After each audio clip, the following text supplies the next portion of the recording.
Minzay fahasalama tsara daholo tsika natokantrano any amin'ity alina ity. Raha misy tsy salama na tsy maro tsy metimety kely moa dia mirary fahasalamana sy fahasitranana ho anareo izay avy aty amin'ny météo Madagasikara. Fa indro ary aloha atorotranao ny mety toetrany andritsika ho amin'ny rahampitso. Raha ny sara vamonjana-bolana aloha dia Alizay Antoniny no mandrafitra ny toetry ny andro saika manerana ny Madagasikara. Arak'izay Alizay Antoniny azay dia somary ahitana fidinany ny maripana eto amin'ny faritry ny afovoantany, na ny ambony indrindra io na ny maripana ambany indrindra. Fa ny rivotra kosa dia somary mafimafy mifitsokany aty amin'ny tapany avaratry Madagasikara aty, na ny Antanety zany na ny any an-dranomasina. Ka ny angavianantsika mpampiasa ny ranomasina na mpanjona ny ranomasina dia mba hitandrina amin'izay rivotra somary mafimafy izay. Torak'izay ihany koa isika mpampiasa ny ranomasina aty amin'ny morontsiraky Taolagnaro sy Atsimo Atsinanana aty mba somary hitandrina amin'izay fitsokan'ny rivotra somary mafimafy izay. Fa izao aloha atolotra ho anao ny mety toetrany andritsika ho amin'ny rahampitso maraina. Azorana amin'ny tsy tapitapo ny vao maraina ny any amin'iny faritry Diana, Sava ary Maratsetra iny.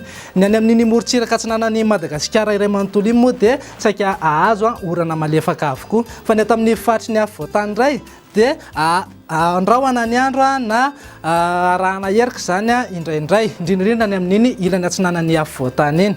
Fa ny faritra sisa rehetra moa dia vinavinaina hifandimby ny rahona sy ny masoandro. Raha ho an'ny tolakandro kosa indray dia azo orana rahakotrika ny aty amin'ny faritry Melaka sy aty amin'ny manodidina ny Morondava aty. Fa ho an'ny faritry Analalava sy manodidina ny Samborano iny dia azo orana tandrifin-drahona. Itoetrany kosa ny orana malefaka ho an'ny faritry Sava, Analanjorofo ary faritra atsinana amin'ny Nosy iny, torak'izay ihany koa faritra Atsimo Atsinanana sy ny faritry Taolagnaro. Ny eto afovoantany moa dia saika andrahoana hatrany ny andro ary mety azo herika ihany koa indraindray ny any amin'iny ilany atsinanan'ny afovoantany iny. Fa ny faritra sisa rehetra dia saika hifandimby ny rahona sy ny masoandro. Raha mikasika ny maripana indray dia 20 degré Celsius ny any amin'iny Vakinankaratra iny. Fa Antananarivo sy Fianarantsoa dia manodidina eo amin'ny 15 sy 20 degré Celsius eo. Morontsiraka rehetra dia mihoatra ny 12 ka hatramin'ny 20 degré Celsius eo avokoa. Raha ho an'ny tolakandro kosa indray dia hafana tanteraka tokoa aloha ny andro any amin'iny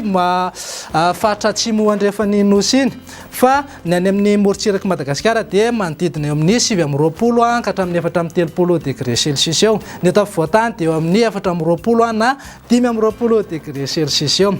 Tsy adinonay ianao raha toa hivoaka ireo tanàna ivelan'ny Madagasikara. Raha ho an'ny La Réunion zao dia ibalika be Ingabe Masoandro. Raha andrahoana kosa ny andro ho an'ny Comore. Ho an'ny Maurice sy Seychelles dia azo orana tandrifin-drahona ary mety araha-kotroka koa izany. Raha ho an'ireo tanàn-dehibe ivelan'ny Madagasikara indray dia ho an'ny Paris, Milan ary Nairobi dia ibalika be Ingabe Masoandro. Ho an'ny Johannesburg kosa dia azo orana malefaka. Raha anorana raha-kotroka kosa zany ho an'ny Bangkok.